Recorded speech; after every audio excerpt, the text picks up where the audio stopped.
action, not for making bureaucracy. Once there is bureaucracy, the whole thing will be spoiled. There must always be individual striving and work and responsibility, competitive spirit, not that one shall dominate and distribute benefits to others, but they do nothing but beg from you and provide. How's that? Yes. And that's from a letter in 1972 to Kurandar, written from Bombay, 22nd December. How's that sound? That comes pretty close to what we discussed. Yeah. That's it.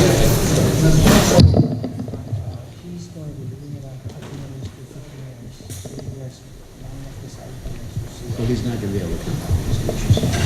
Okay. Alrighty.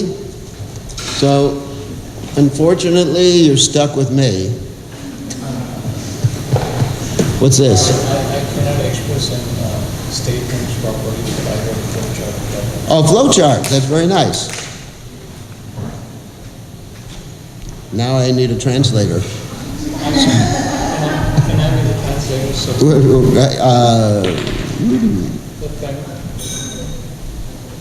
Okay. this is regarding the sadhaka trying to stay close to a senior devotee. Familiarity breeds contact. So observation over the time period you recognize there is a negative patterns at the same time where it's trying to extend. And from there, in the beginning you don't do anything. And as it comes manifests, the negative pattern manifests in sadhaka.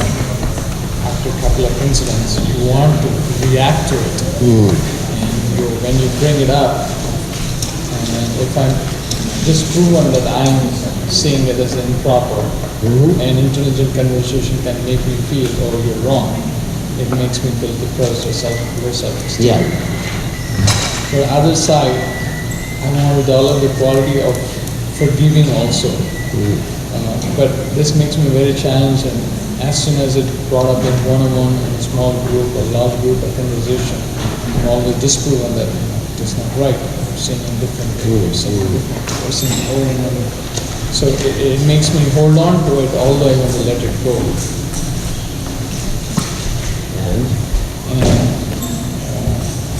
Again, It won't let you forgive. yeah, it won't let me forgive, but that is blocking my own self. At the same time, if I agree that I was wrong, and it feels Again. he's my senior devotee, but at the same time, I don't want to be misproven every now and then when I brought it up. Should it hurt me? It's an interesting flowchart. It is. Yeah, it's very good. Actually, you've given me some ideas for future seminars. Yeah, please leave it for me. Thank you very much, because... Can I lay it out in a proper... Yeah, if you want to do that. And my email, can I write it anywhere? Also should write it down here.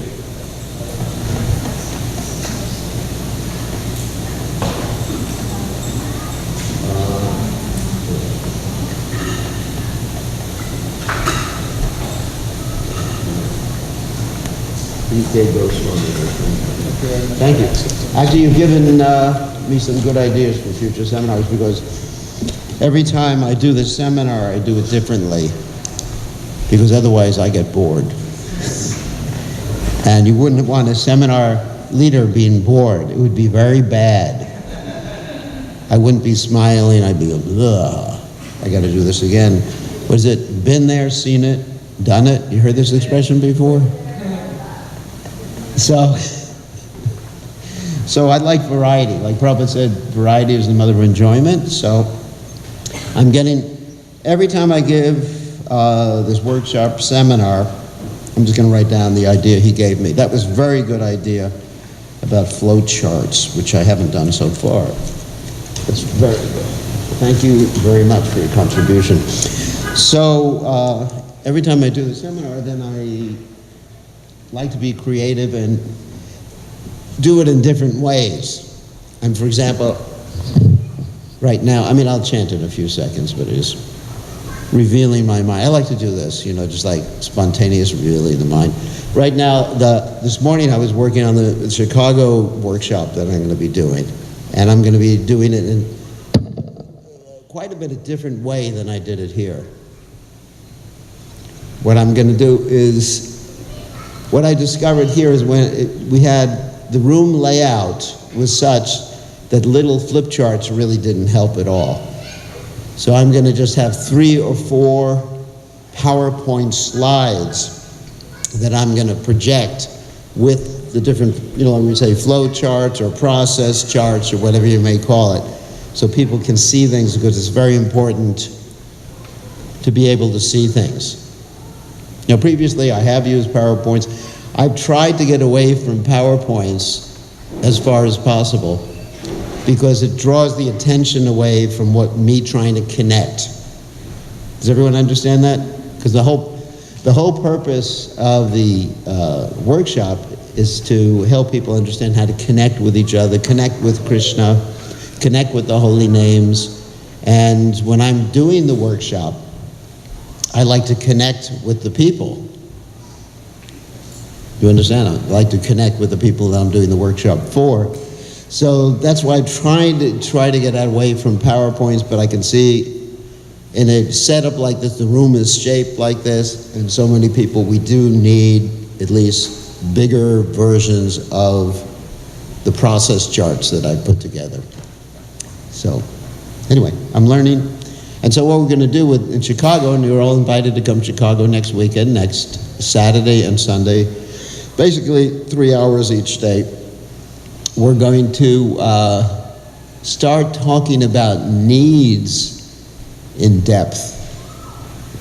We're going to go over individual needs and have discussions on individual needs and what they mean to the different participants and how they're important. So I'm going to concentrate. In the beginning, I know I talked in the beginning of this workshop about needs, but I want to go into greater depth on needs, because the essence of empathic communication, nonviolent communication, is needs. Everything comes from needs. Either your emotions, feelings, actions, intuitions, everything is coming from needs met or unmet. That's the essence of the teaching. So I wanted to boil it down to the essence. All right. So maybe we should chant a little bit first. Is that all right? No? Yes? Maybe? Probably? Okay, so before we chant, here's another seminar. I'll give you a brief introduction to seminar part 2. As we briefly mentioned both days of my workshop, actually I should record for my own sake.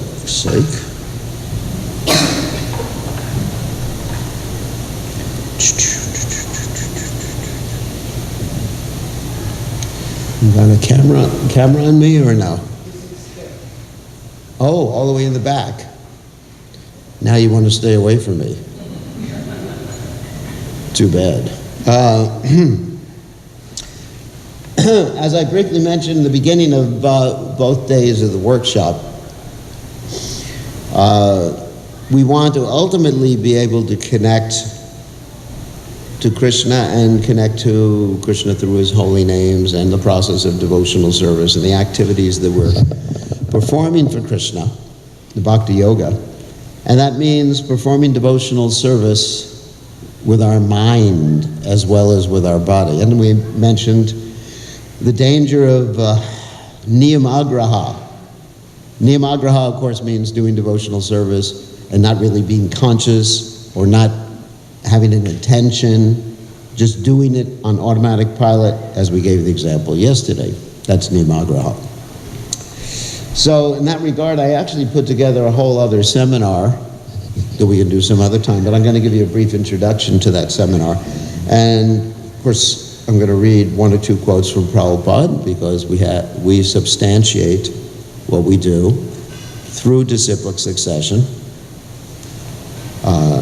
As I mentioned in my seminar, that this empathic communication or concentration on people's needs is based on the teachings of the acharyas and also the teachings of Srila Prabhupada, who mentioned it is very important to make sure that people's basic needs are met, as well as Bhaktivinoda Thakur. So, there's many verses that illustrate the need for fixing the mind on Krishna when you're doing devotional service. going to read one or two of those verses, and then we'll do some chanting and try to fix our mind on the chanting as we're doing the chanting. Let's see. Here's my... Okay.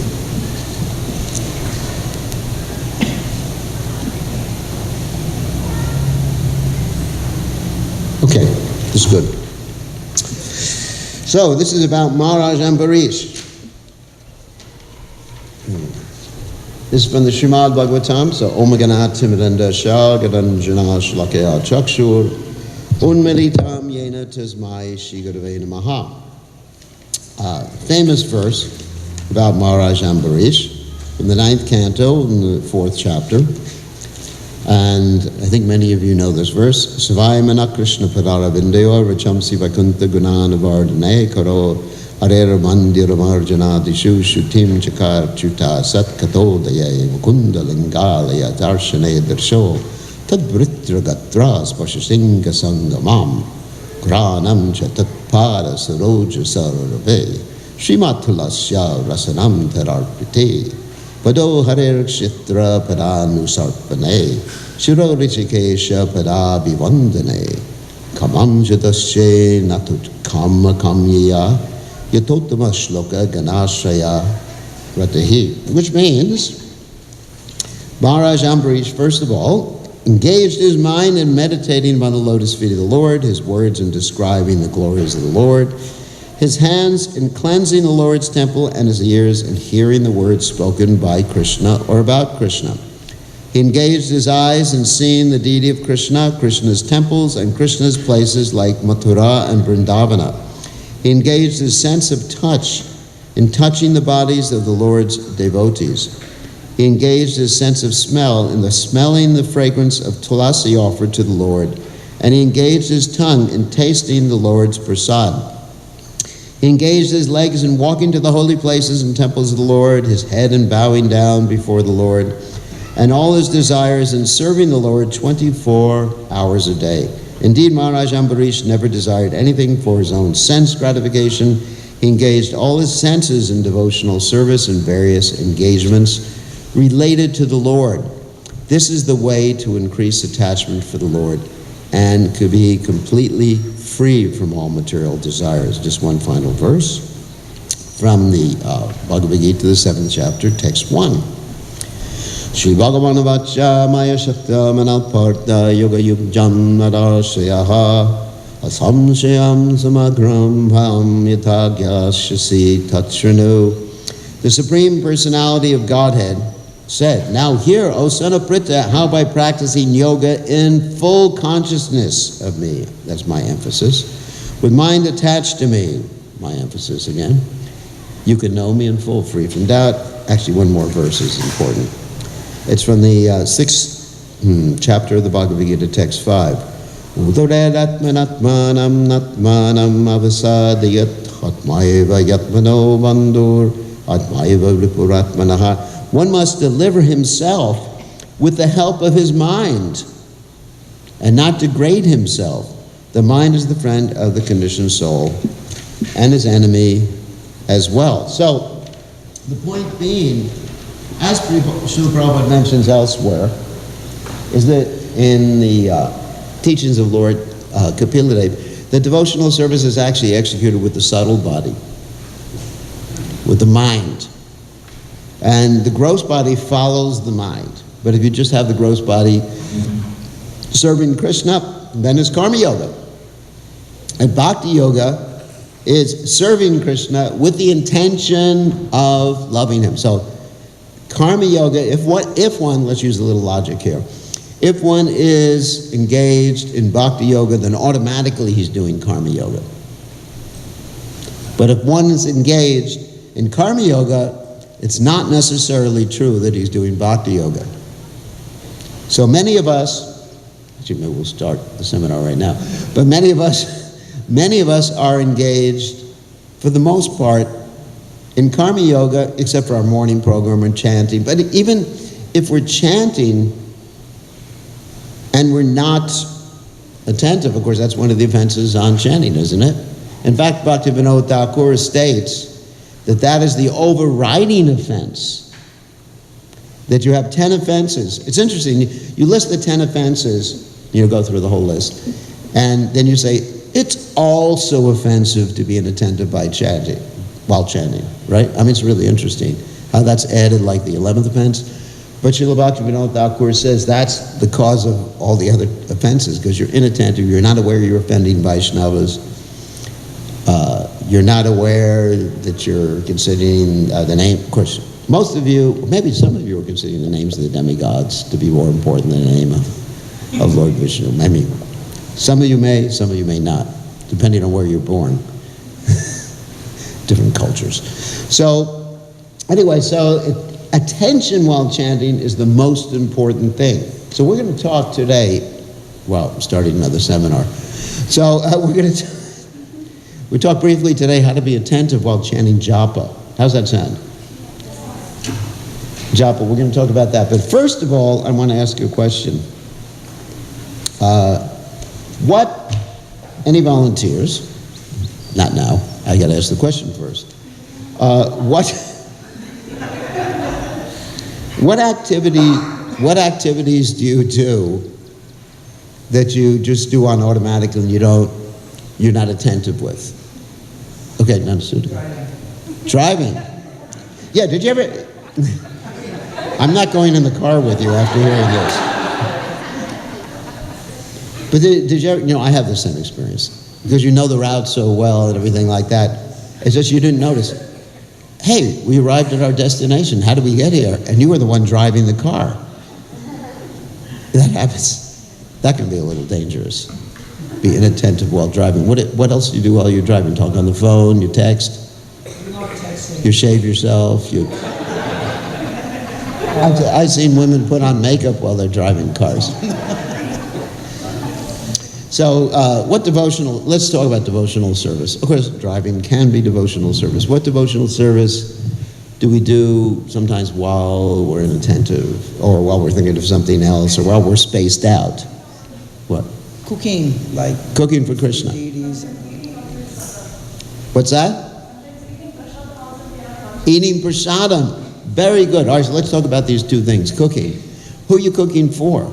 Krishna. Cooking for Krishna. You're not thinking, wow, I can't wait till it's offered. Like children will sometimes come up to the parents while the parents are cooking and they'll say, is it prasadam yet? Do you ever hear that? That's a common thing the children say, is it prasadam yet? So generally we approach the altar service as the checkout counter in the supermarket. You know the checkout counter in the supermarket? You buy your boga, and that's how you pay for it. The girl at the checkout counter, or now they have the automatic checkout counter, so you don't have to talk to anybody anymore. You just swipe everything and put it in front of the scanner. So that's how we approach offering to Krishna. It just allows us to eat without incurring sin. As Krishna says, anybody who eats first without offering to me is incurring sin. So that's how we approach that. Instead of thinking, I'm cooking for the pleasure of Krishna. I mean, how often, let me just ask a question. How often when you're all cooking, do you think, I'm cooking to give Krishna pleasure? How often? 50%? Anybody 50%? Anybody 20%? Yeah, 20%. I'm 20. So, yeah. 5%? Yeah, just about everybody. Just about everybody. So, what does that say? It's interesting, isn't it? Well, I don't want to say bad. So then you think, I am bad. It's a challenge. What I say is, generally, is if we find some deficiency in our devotional service, we take it as a challenge, right? So just understanding this, don't get depressed and go home and say my whole life is useless. I'm in the Krishna unconsciousness movement right now. We should understand the challenge today. Even speaking about this, and I cooked this morning. Prepare food for my trip tonight. I cook every day for myself usually. Not for Krishna, just for myself. So,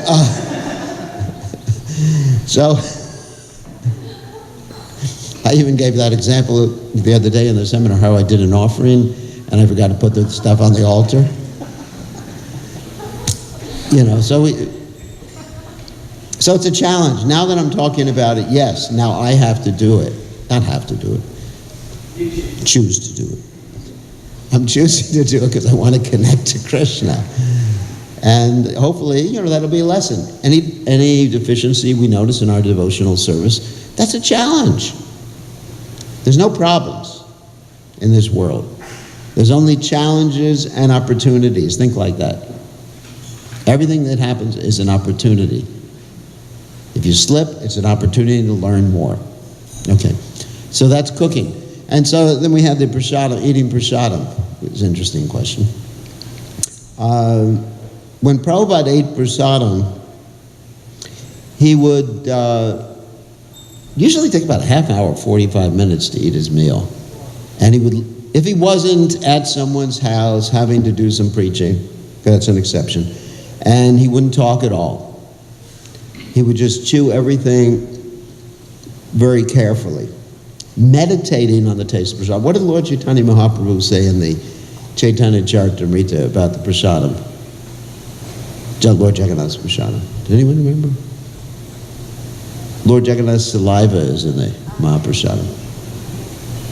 You know, Lord Jagannath's saliva is nice, not like anyone else's saliva. So Prabhupada was connecting with Krishna. See, the interesting thing about Prabhupada, I mean, interesting, wonderful, ecstatic, whatever you want to say, one very important aspect, he was always connected. Any of us who have been with Prabhupada at any time never noticed, because it wasn't any time, of him being splayed out, spaced out, groggy, all the different things that we experience in life. Prabhupada was 24 hours a day connected. I mean, if you were to watch Prabhupada play the cartels, for example, it was like poetry in motion. It was just like, I mean, I remember sitting behind or standing behind Prabhupada and just watching his hands.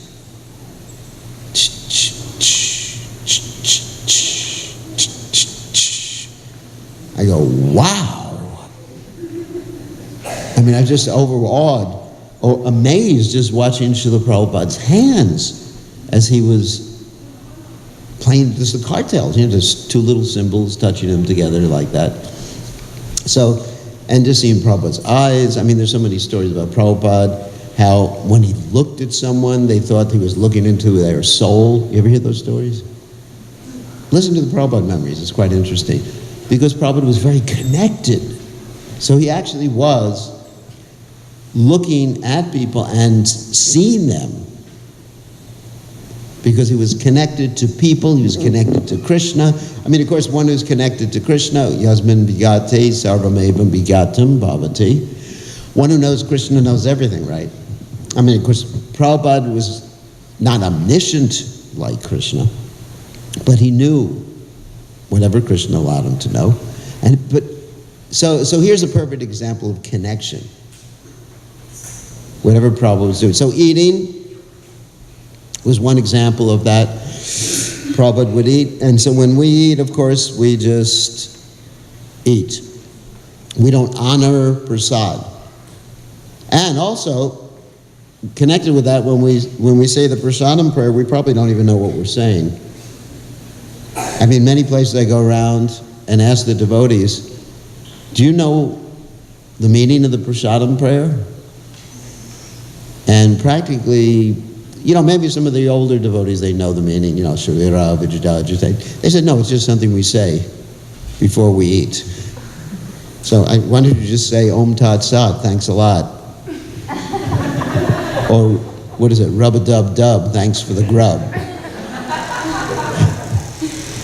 I mean, it's unbelievable. When I first joined the movement, we always said it in English before people became more sophisticated.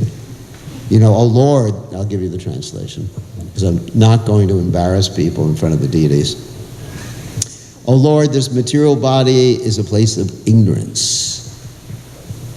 And the senses, and you meditate on the meaning of that. And the senses are networks of paths leading to death. And of all the senses, which one's the most voracious? The tongue. You are. The tongue is the most voracious and uncontrollable. But you, Lord Krishna, are very kind. You have given us this prasadam, Bhagavad prasadam, to help us control the tongue. So now let us take this prasadam and in love call out for Radha and Krishna, Chaitanya Mahaprabhu, to save us. And if you say that, but even when we say the English, we say it ritualistically sometimes. Oh Lord, this material body is a lump of ignorance, and all the senses are networks of paths leading to death. And of all the senses, the tongue is most voracious and uncontrollable. You, Lord Krishna, very kind to us. You have given us this prasadam, Bhagavad prasadam, help us control the tongue. Let us take this prasadam in love, call out for Radha and Krishna, Lord Chaitanya Mahaprabhu, please help us. Thank you. How's that? So, it's amazing. It's amazing that disconnection that we experience doing different things. Isn't it? I mean, just examine your whole life. Anybody else have some other thing they do for Krishna they get disconnected with? Yeah.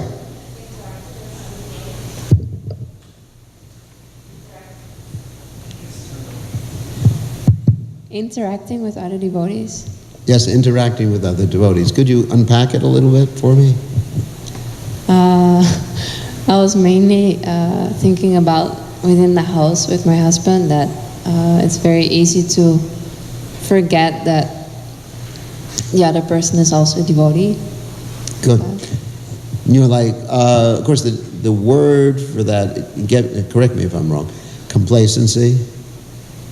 And actually we were just talking about that before class, that when one deals with the spiritual master or the Supreme Personality of God or the deities on the altar, one becomes complacent. That's a big cause. Of course, we still have to take responsibility, but that's a big cause for inattention. Like when you first start doing an activity, I mean, for example, let's say husband and wife, when you first meet each other, you're attentive. The romantic stage, Bollywood, like they say in Italian, when love hits your eye like a big pizza pie, that's amore. You ever heard that before? No. Or like the doctors, they analyze the brain scans of people who are in love, and they find out that it's the same as those who snort cocaine. Did you know that? Yep, that's true. Does anyone know that? Any doctors here know that? Yes, it's true. So anyway, so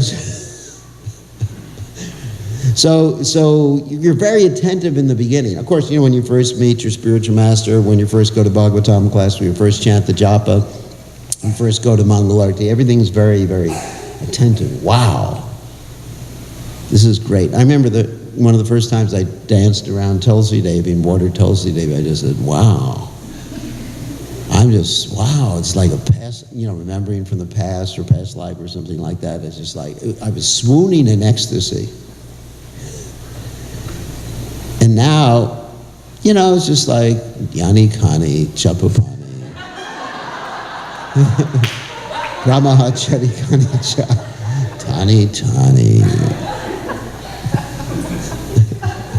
So it's completely different, isn't it? So when dealing with people, especially close ones that you're with all the time, then you forget. You become complacent that you're dealing with someone who's a dear devotee of Krishna. Very, very important point. Very important point. I mean, it reminds me of the story in the Bhagavatam. I'm trying to get some Shastric references to this, where Indra was sitting on his throne, and Sachi, his wife, was sitting next to him, and who walks in but his spiritual master, Brahaspati. Does anyone know that story? And he doesn't even say, "Hi, Guru Maharaj." He says, enjoying, oh, it's just my Guru Maharaj, it's okay, he's all right. He's cool. And Brihaspati just walks out of the room, and Indra loses all of his power, and the demons become more powerful because they're attentive with their spiritual master, Shukracharya. So that's a story from the Bhagavatam. So, very important point. What else? Any other instances? Yes.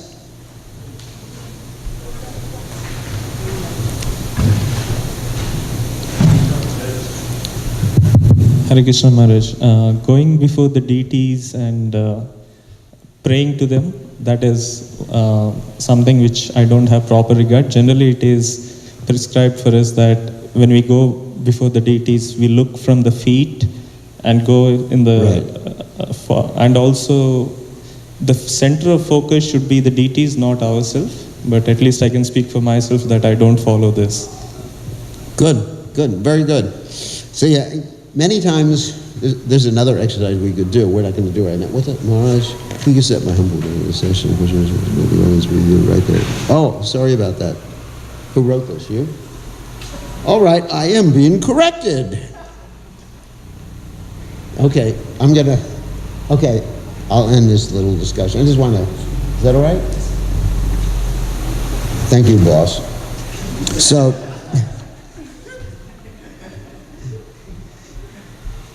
I have a need for spontaneity, but I also have a need to cooperate. So I'm spontaneous for a few minutes, and then I'm going to cooperate at the end. So let's just talk about that thing, not the thing, but the approaching the deities. Many devotees stand like this, but actually, what most devotees, if you ask them what are they thinking, it's just you draw a blank. So we should be approaching Krishna, approaching the holy names. I mean, of course, following the process of the feet of the deities up eventually to the smiling face of the deities. But then we should be asking Krishna asking Krishna for something or glorifying Krishna in some way. It's helpful. That's our connection. Or just appreciating how beautiful Krishna is. There's different things. We can remain connected. So it's important to remain connected. Now, my boss told me that I have to stick to the schedule. I am feeling, let's see, this is an observation. The boss told me I have to stick to the schedule. I am feeling all tight and constrained. I have trouble breathing. No, because I have a need for freedom and independence. All right,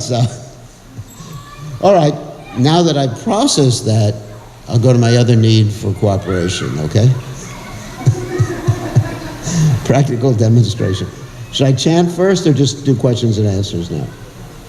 I think I mentioned I'm going to be chanting. So anyway, this is a brief introduction to another workshop that I do about connecting to the holy names, which is really important. How to chant japa, or let's say hints on how to chant japa attentively. So we'll chant, I guess, Jai Radha Madhava. 5 minutes, okay? Okay, thank you. So, Jaya Radha Madhava Kunja Bihari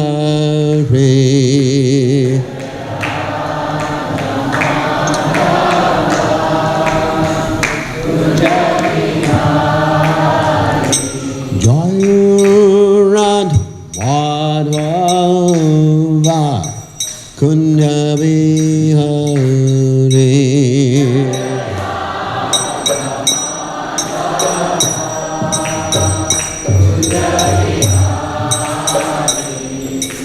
Gopi Janabalabhak Hirivarudhagode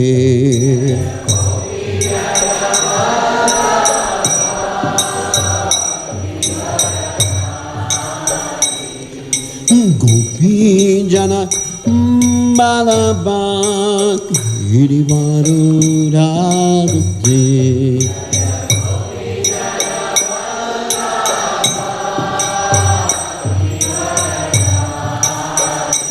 Yasodhananana Rajajana Ranjana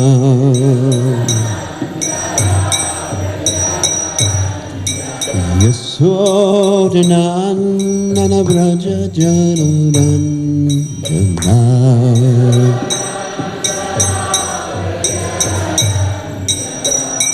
Gunate Ravana Jagati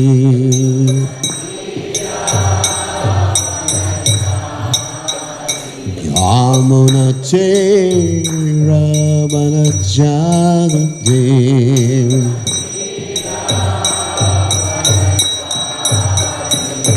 Jai Radha Madhova Kanda Bihari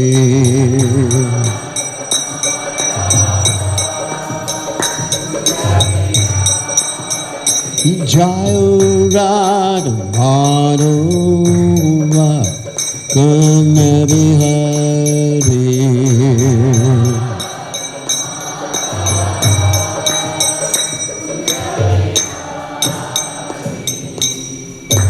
Jai Om Vishnupad Padamahamsa Paravidacharya also Teta Satashi Shimad His Divine Grace Abhaya Chananada Bhaktivedanta Goswami Srila Prabhupada Ki Jai ISKCON Founder Acharya Srila Prabhupada Ki Jai Anantakoti Vaishnava Vrinda Ki Jai Namacharya Srila Haridas Thakur Ki Jai Prem Se Kaho Shri Krishna Chaitanya Prabhu Nityananda Shidwaita Gadadha Shri Vasadi Gaur Bhakta Vrinda Ki Jai Shri Shri Radha Krishna Go Bhagavata Sayam Gun Radha Gunda Giri Govardhan Ki Jai Vrindavanam Ki Jai Mathuradam Ki Jai Navadipdam Ki Jai Jagadada Swami Ki Jai Yamunamai Ki Jai Shrimati Lasi Devi Ki Jai Savita Bhakta Vrinda Ki Jai Go Premananda Hari Hari Go.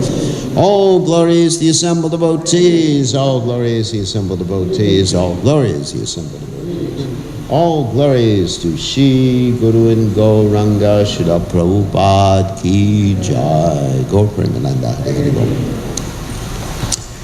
Go. Okay, so,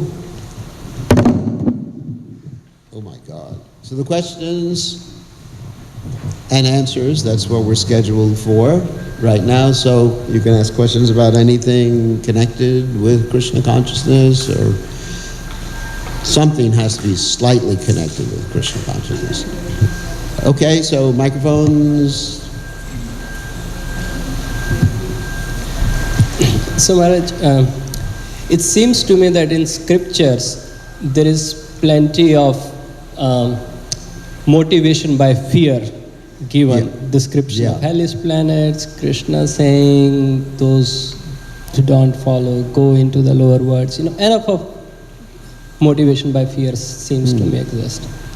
That's a good point. Well, there's different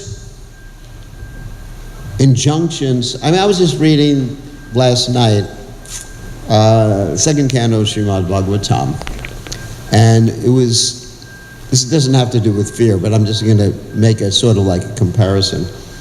There is a whole description of the universal form and how people should meditate on the universal form. And Prabhupada and Srila Vishwanath Chakrabarti Thakur comment that that's for a certain class of people.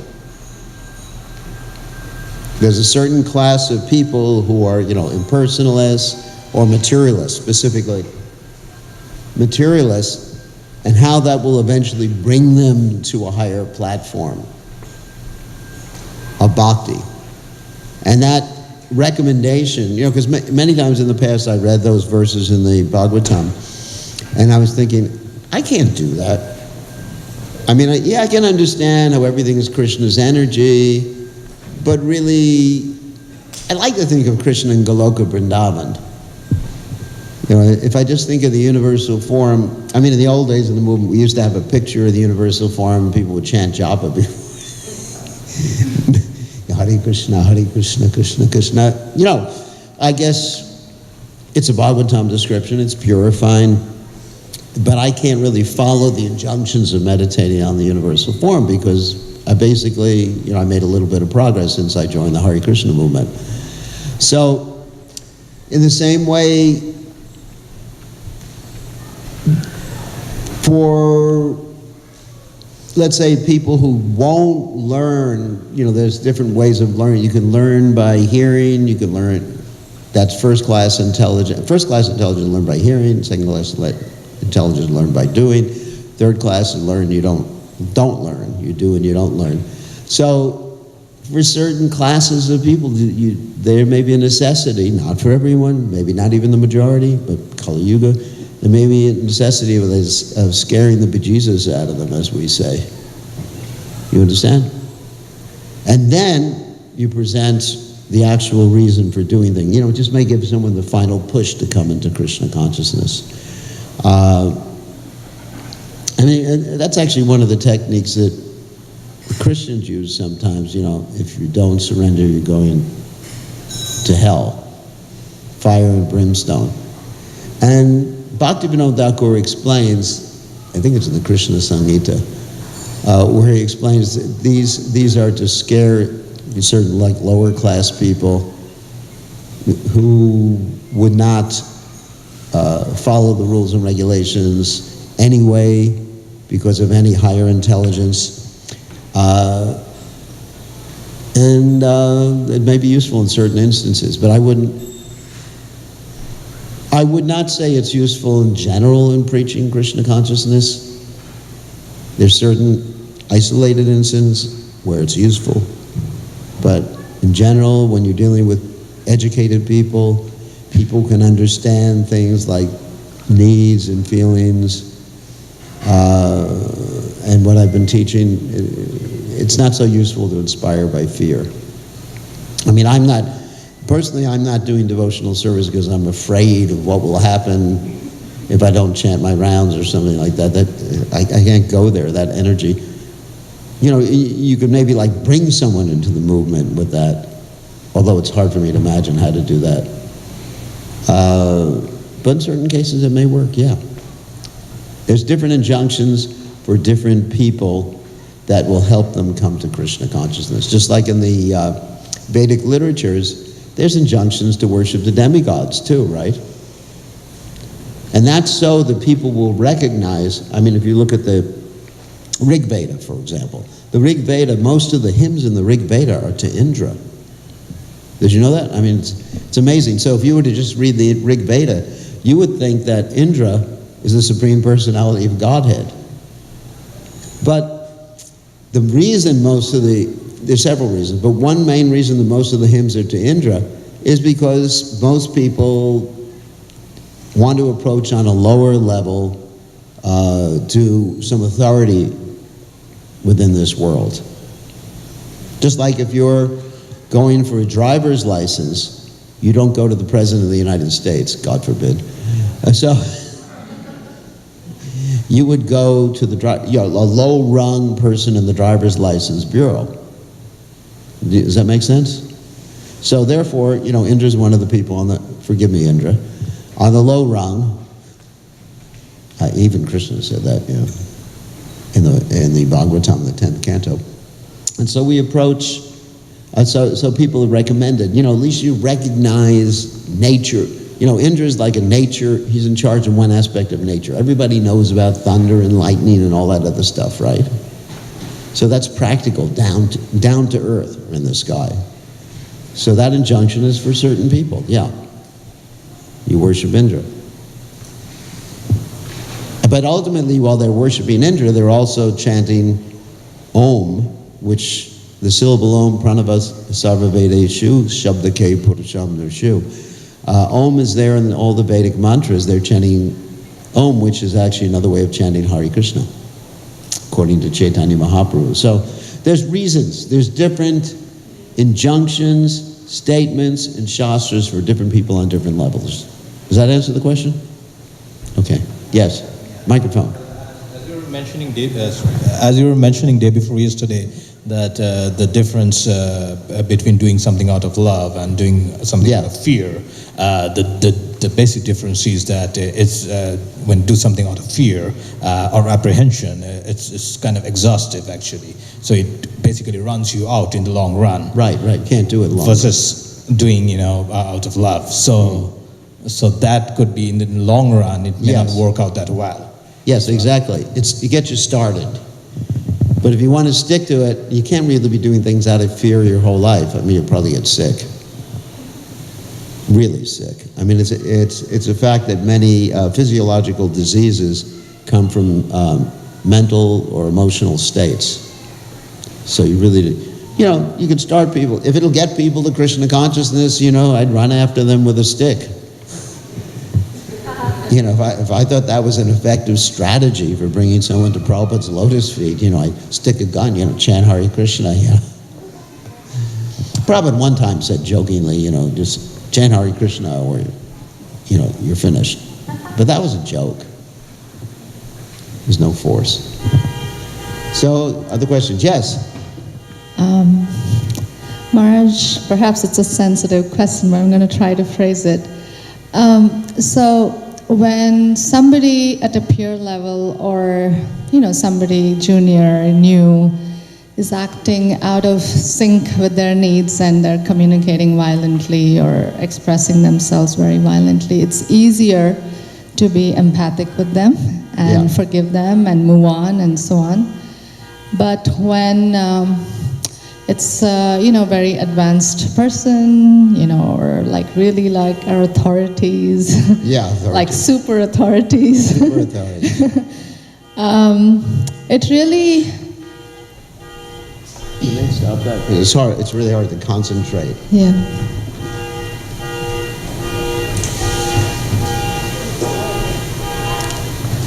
Well, Krishna was just engaging you in devotion. So when our authorities what? Yeah, so when they're not, they're communicating or doing things in this violent way, it's not empathic at all. It really sometimes, and they're not acting in integrity in some way, it really breaks the faith of... Yes. It really breaks the faith. And I guess I wanted to ask, is there a place sometimes for such individuals to actually own up and acknowledge to that person's or sometimes like a group, a community, because it seems very hard to move on sometimes for in those situations, and it even affects their faith in Krishna so much. Right. And although one may know what to do and let go and this and that, in such a case it's very difficult.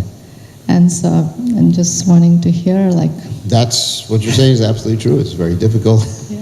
And those in leadership positions,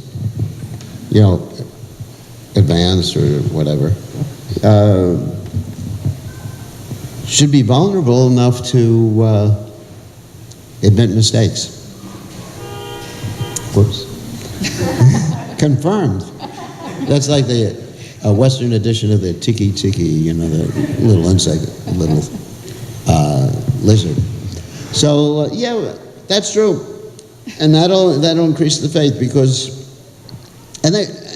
humility is a very important quality. See, my personal understanding, because I'm not humble, but anyway, whatever I am. My personal understanding of humility is if you're fixed in your goal of pleasing Krishna, it won't really be upsetting to you if you have to admit your faults in front of other people.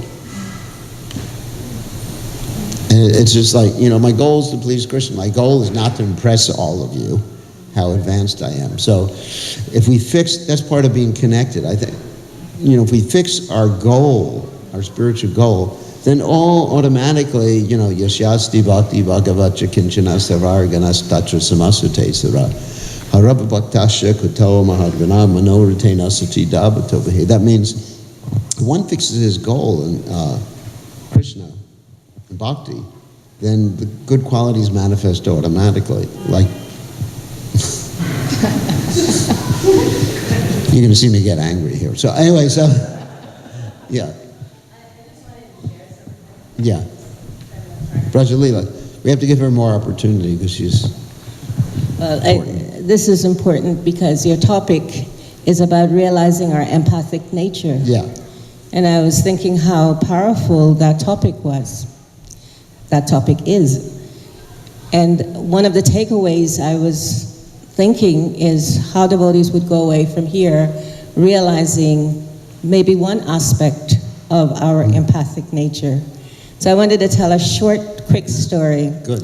In Mayapur a few years ago, I was organizing a Vyasa Puja for my spiritual master. And the way the room was situated, I was seating in the front because I was kind of introducing the speakers. And a sannyasi came into the room, and he came up to me, and he tapped me on my shoulder, and he said, "Get up, get up." I was kind of surprised because, you know, I've been studying empathic communication for a long time, and at the same time I'm thinking, okay, this is a sannyasi, and I'm to respect him, and so I turned around and I looked at him and I said, "Oh, you need a chair. You want to sit?" And he says, "Yes, and so get up." And I said, "So much, I'm understanding that you want to sit, and I will arrange a chair for you, and then I will explain to you later why I'm sitting here." And so I quickly told the Prabhu to go and get him a chair, and got him a chair, and he sat. And so then we continued with the program, and at the end of the program, I arranged for him to have a special seat, and I arranged for devotees to serve him nicely, and you know, did all the things that comes from wanting to be empathic. And then that ended, he left the program, and I thought, I prayed, I hoped he was okay. I saw that sannyasi a year later in Mayapur, that same sannyasi. And he came up to me, and this is the truth, he wanted to hug me. And he said to me, he said, "Thank you, Mataji. Thank you, because of the way you treated me, I went on to try to learn more about why you were like that." And I took a leadership course in Mayapur. And from taking that course, I learned about the fact that I, myself, am a very violent person. And I just listened to him and I said, "You know, Maharaj, whatever I have given to you is what I received from my spiritual master. Thank you very much." So I wanted to share that just to say the power of empathic communication is that we take the responsibility to be that ourselves, regardless of what somebody else may be doing. And once we get that, we live that, and we are that. And when we are that, then people change automatically. And I've seen that in many, many situations. Good. Thank you very much. Thank you.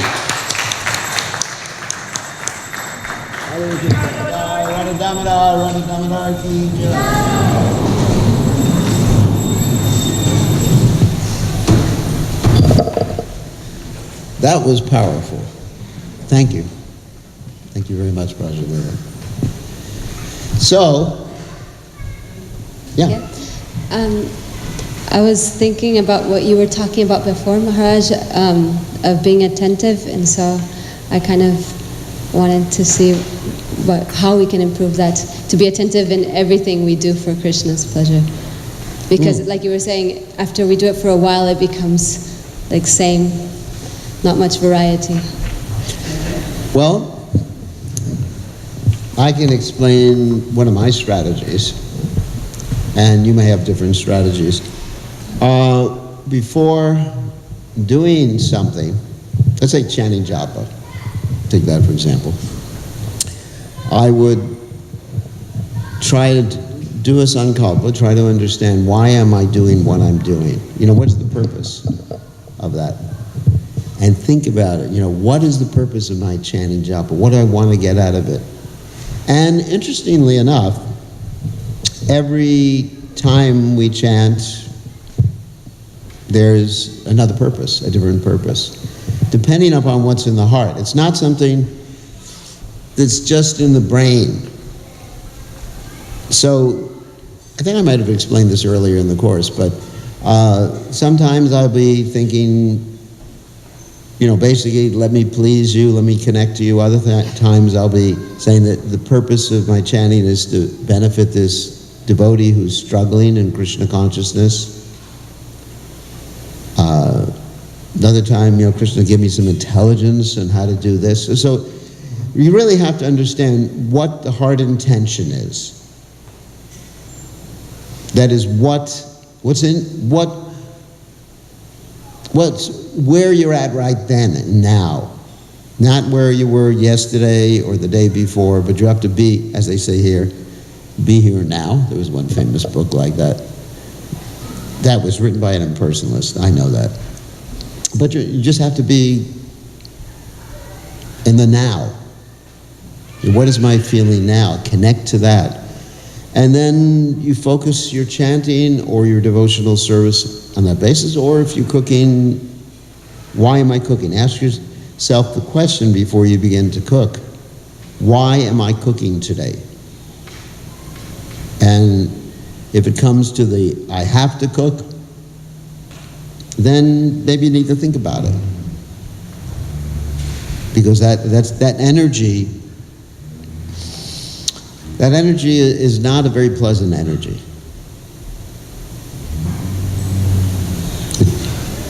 Does that answer the question? And also, you said you had a seminar about being attentive. Yeah. Well, there's no time I'm supposed to do questions and answers right now. But we have it somewhere you can listen to. Yeah, I think it's somewhere on Facebook videos or it was last summer I gave that last. I think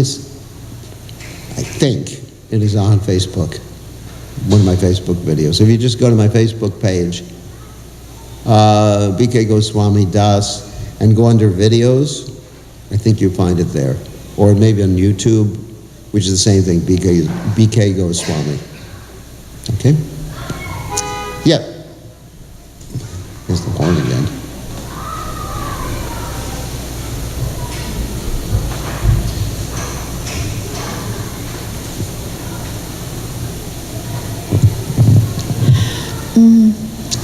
I liked your seminar very much, and thank you. The part I liked was how to separate an observation from a judgment. And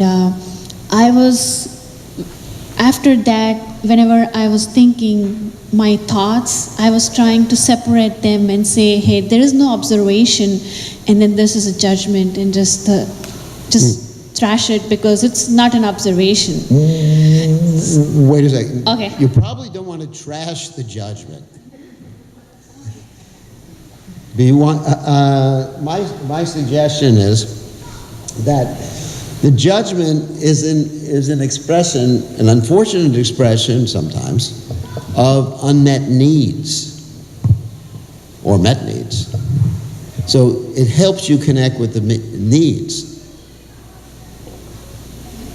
Like Marshall Rosenberg, he uses very interesting puppets, and he calls it. You're aware of this, Russian lady. He calls the judgments jackals. So I don't do the puppet thing. I used to do the puppet thing when I first started teaching. I didn't use jackals and everything. I had a cow for the empathy, and I had a crocodile for the judgment. So I used a little bit different puppets. So we should cherish our jackals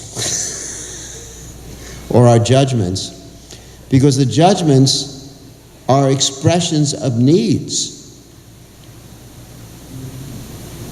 Does that make sense? Like we're talking about basic needs. A need for love, a need for connection, a need for understanding. And sometimes when we don't get those needs met, there'll be a judgment, like anger, like you're a rascal. That's a judgment. So what I do, I don't just suppress that judgment and say, get away, judgment. That's a nonsense judgment. That's also another judgment. So you've got double judgment, or double jeopardy, as they say, isn't it? You say, hey, That judgment is there. It's a judgment. And I'm in pain, feeling sad. And because that judgment indicates to me, like the emotion, like the feeling does, there's a red light on the dashboard of the car. The car needs oil, using a metaphor there. So in other words, I have some need that's there. What is my need? I have a need for whatever, food, respect, empathy, love, connection. As I mentioned, we all have these basic needs. Whether you're a lady or in a woman's body, a man body, or a sannyasi body, that's a different type of body. So,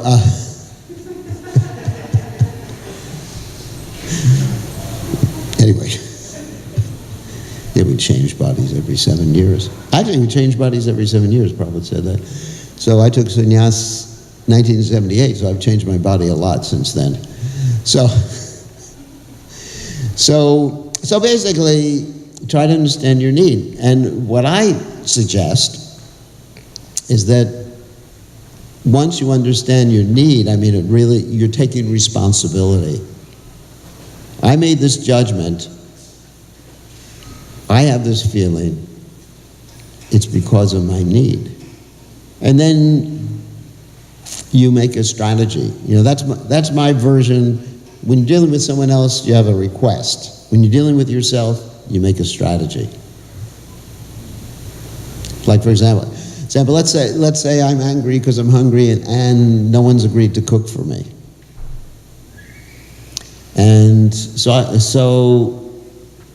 and I'm thinking, all these devotees, they're rascals. They don't know how to serve a sannyasi. They don't have any etiquette. How can they make any advancement in devotional service?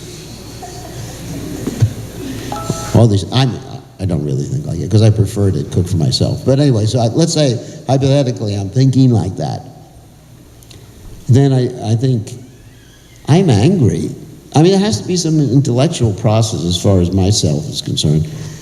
I'm angry, and basically, I have a need for respect, a need for food, whatever. I'm hungry. And I'll seek some other strategy to do that. A need for love. I'll take my teddy bear. Or I'll call Brajalila on the phone. Brajalila, I need some empathy.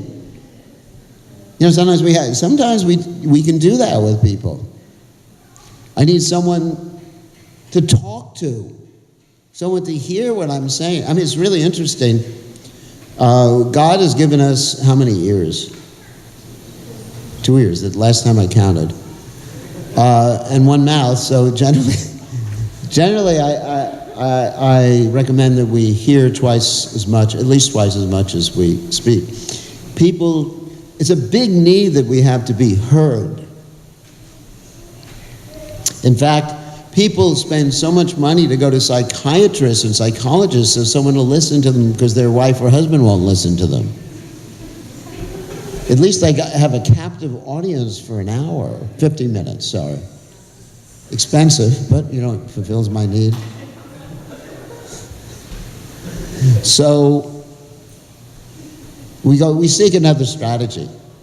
And so I have people who I can talk to, for some empathy.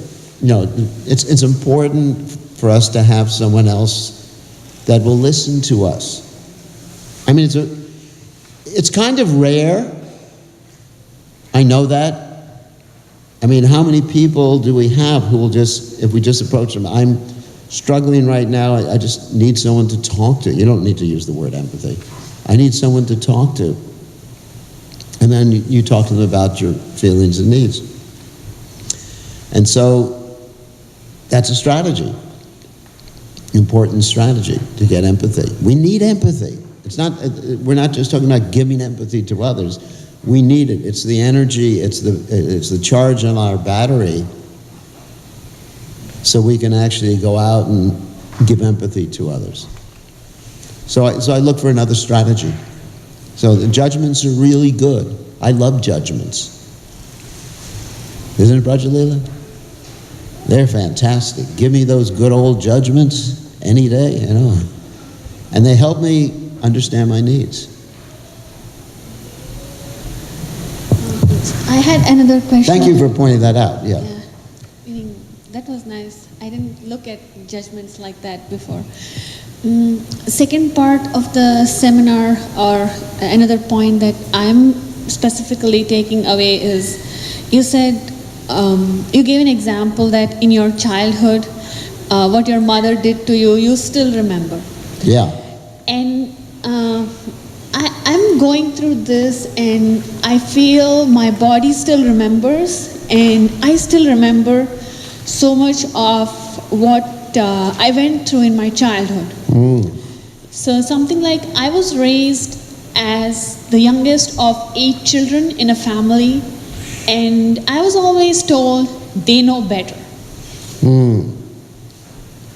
And even today, I feel a low self-esteem and lack of confidence to take initiatives and do something.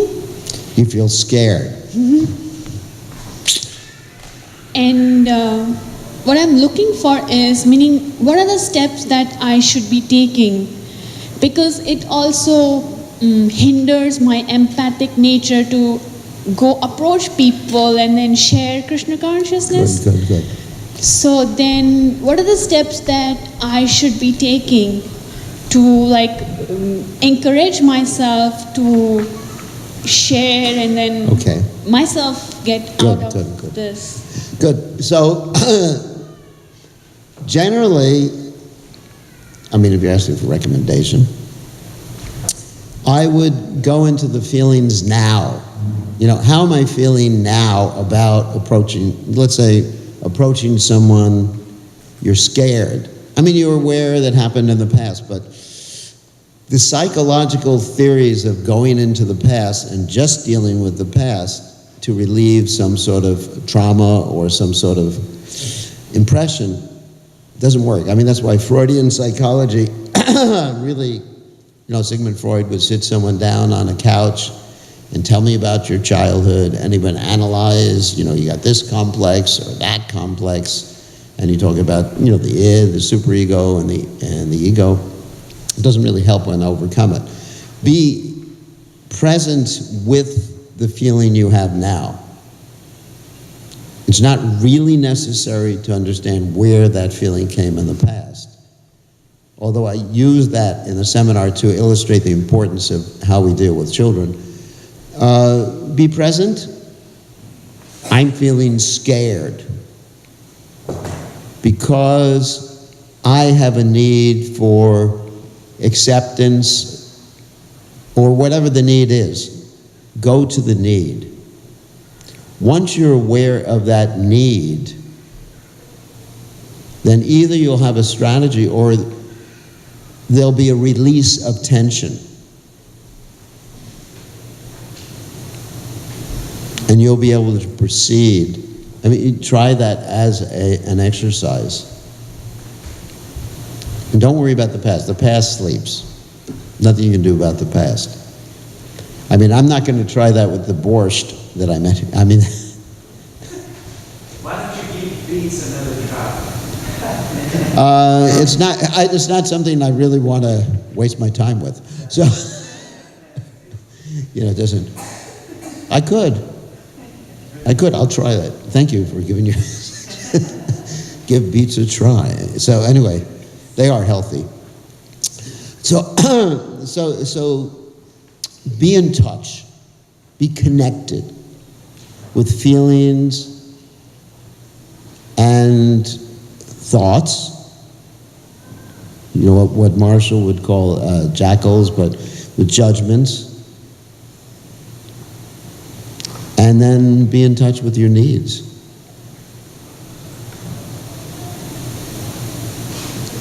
Do you have any suggestions for that, Brajalila?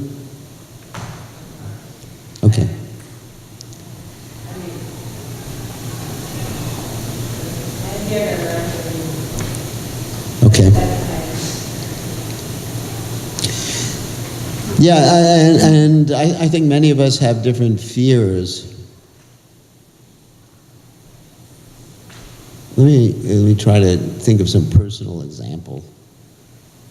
Oh, actually, first time I gave class, actually nobody will believe this, but before I joined the Hare Krishna movement, I was very shy.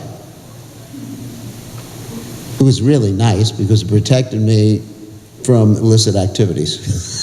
It's Krishna's arrangement. So the first time I was asked to give a class, and I didn't know empathic communication then, but I sort of used it. So it was 6 months after I joined the Hare Krishna movement. Sasvarupa, who wasn't sannyasi at that time, said, "You're giving the Sunday feast class." At that time, there was a lot of room for upward mobility in the Hare Krishna movement, which is nice. Anyway, so he said, "You're giving the Sunday feast," and I felt scared. When he said, "You're giving the Sunday feast class," I felt scared because I was shy. I'd never given a presentation, lecture, anything. I mean, in university, I did a few little things, but not something serious like this. So I basically thought of, I guess I did practice empathic communication without knowing what it was. I actually thought of my need. My need was that for acceptance. I want to be accepted by the devotees. I want to be accepted and seen as a devotee, a fully functioning devotee. That was my need at that particular point. And I needed to progress in Krishna consciousness and everything like that. So thinking of that, I actually got up there and I wasn't nervous. It's the first time I did that in my life, and I was so shy. I was incredibly shy. The first time I went on Sankirtan, I was scared of the people in the street. Seriously, I would duck into the alleyways. And this is in Gainesville, Florida, where the people are not very threatening. It's not New York or Texas. Later on, I did Texas, and I almost got shot doing Sankirtan. But that's a different story. So, yeah, I guess I basically did that. Got in touch with my needs. And actually the need to connect and the need to give Krishna consciousness and learn and progress and be part of the team. That need sort of gave me the courage while still being aware of my other need, for protection. It actually gave me the courage. So, now that I'm thinking, it's a question I haven't thought about before, so I'm just processing in my mind right now. It's not that I had this all worked out beforehand. So it was being aware of all my needs. Not just one of the needs, not just the need for protection, but the needs of all of my needs, and developing a strategy. Does that help at all, or? Thank you. Thank you for verifying or corroborating what I said. We have to end at 1, but any other questions? Yeah, wait, he didn't ask a question before, yeah.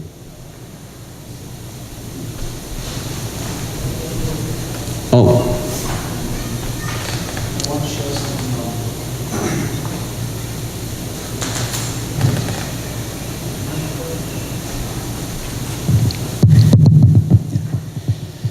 I wanted to share something on Mataji's question. Good. It's like, thank you. As I heard that since you're the youngest in the family, and then always everybody would say that they know better than you. Is that what I heard? Yeah. One thing we should always reflect is time is changing. And the people are getting older, and the youngers are getting a little more matured. Yeah, and the difference in ages is less. Yeah. And it's not always that the elders will always have more knowledge than the youngers, because as the time passes, their learning capacity goes down, and our learning capacity will increase. And at one point of time, we will be knowing much more than our elders. If that is not true, then how would many parents of this generation who are taking into Krishna consciousness, their parents are now listening to their children and taking Krishna consciousness. So we can easily come out of that fear saying that, okay, as time passes through, we'll learn, and then our parents will look up to us at one point of time that, yes, my children, they know much better than me, and they will listen to it. So if this understanding is there strongly, then I think we can get out of that. That's a very good point, thank you. At the same time, we feel the voices we heard in our childhood sometimes keep replaying in our minds, and that was the question she asked. And it's not something intellectual so much. I mean, sometimes, you can deal with it. Certain people have intellectual strength of mind, they can just go boom. But in general, these voices, we still hear these same voices. I remember, I have one voice I heard from my mother, that if your head wasn't screwed on to you, you would lose things you would lose it too. Anyone heard that before? So I keep hearing this voice in my head, if your head wasn't screwed on to your shoulders or neck, whatever it is. And it's more of a psychological thing. It's like, even physiologically, it just plays out. I mean, there's different psychological techniques where you touch people's parts of the body and they remember certain things. You know about that, Project Leila. So it's actually integrated. It's really interesting. Integrated into the subtle body and integrated into the gross body even. So to just remember, or intellectually adjust it doesn't always work. But to identify the need, does that make sense? Because your question was very good. I mean, it was a very important question, and thank you very much for asking it.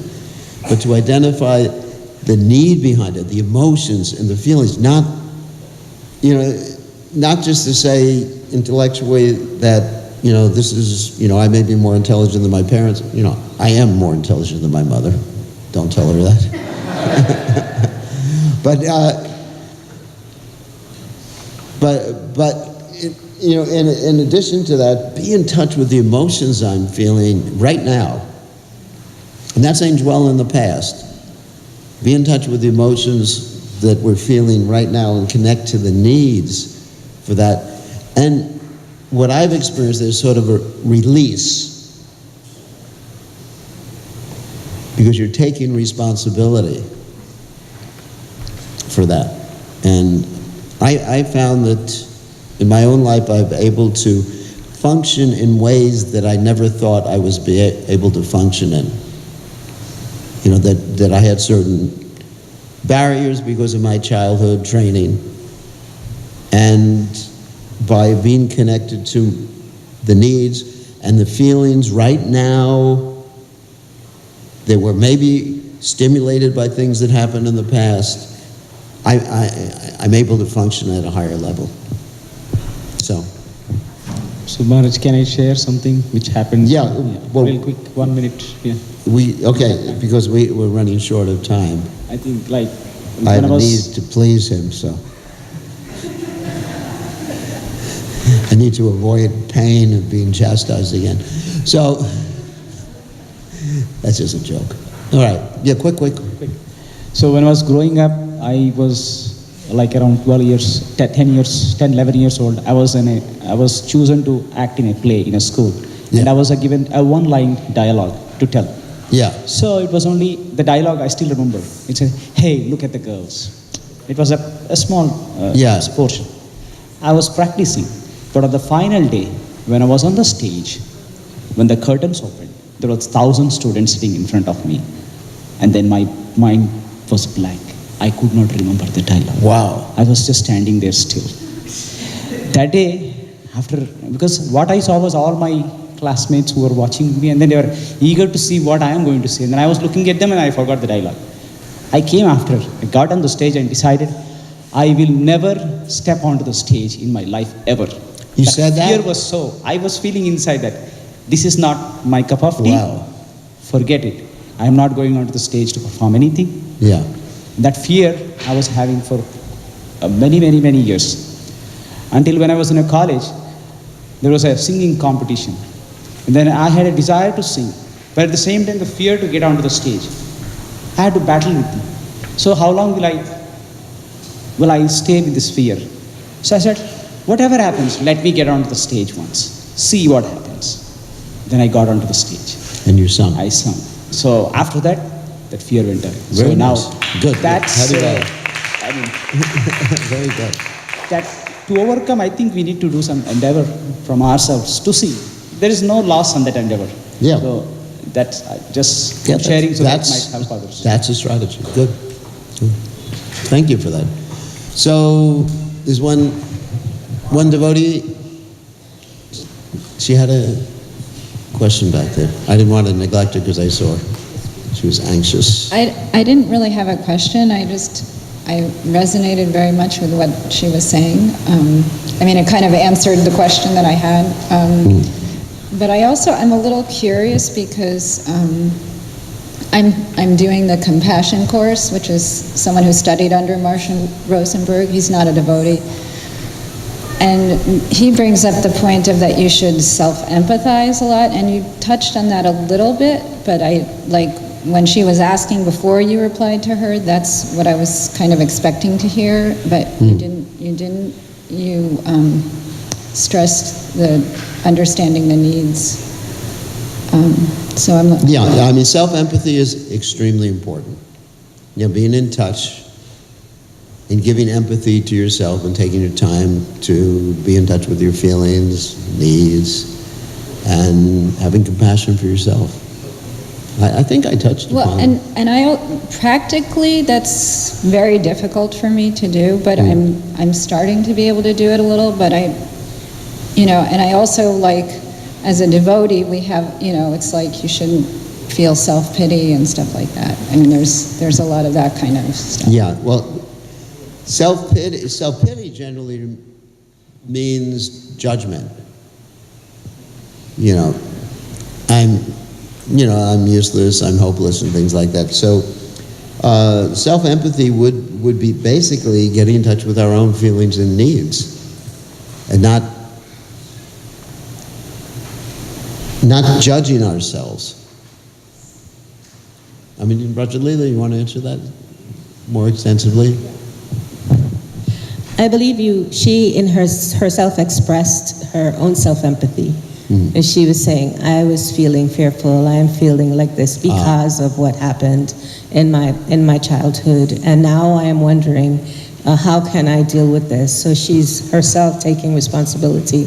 She's herself expressing that she is being empathic with herself enough to be able to verbalize to you what her concerns are about herself. Good. So she may not have used the language of empathic communication. However, I heard that. Good. I heard that from her. Good. And I heard you sharing with her that you were giving her empathy for what she was the feelings she was having, and helping her to go more deeply into the needs that she may have. Good. And so, I don't know, my question to you is, from that dialogue with yourself and Maharaj, did you get an understanding of what needs you may have at this time?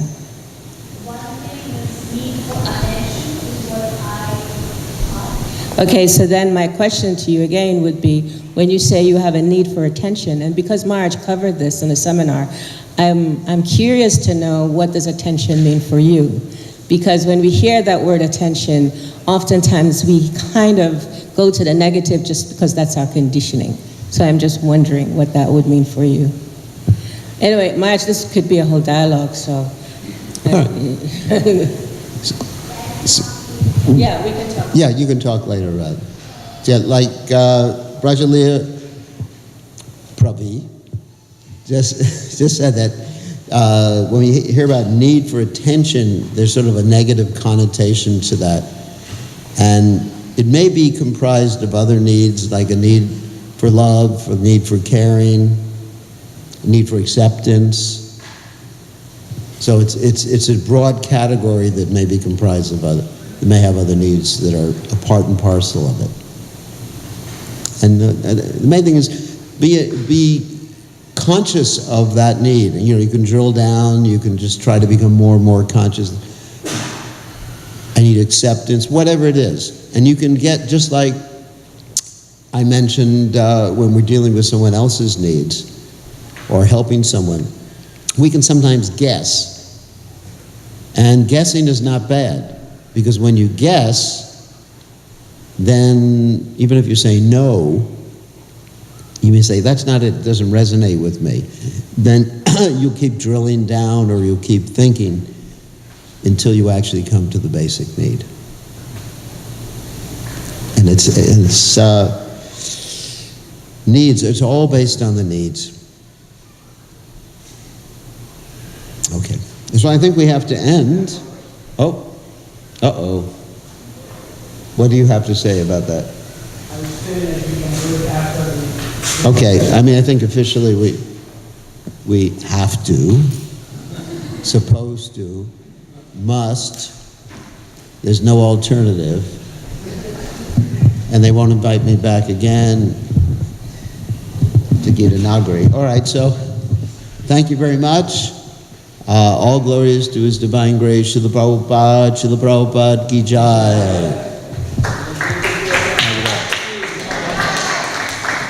Hare Krishna came over and spent time with us last weekend, all this weekend, and covered the most important topic of empathic communication. And what I was observing when I was sitting there and Maharaj was presenting and the audience, like Maharaj was able to connect with the audience and the audience was able to connect with him. And he made a very difficult topic more relatable and very practical, and also very humorous in the way he presented it.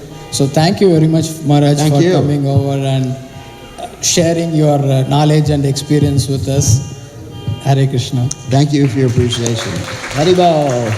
All glories to Srila Prabhupada.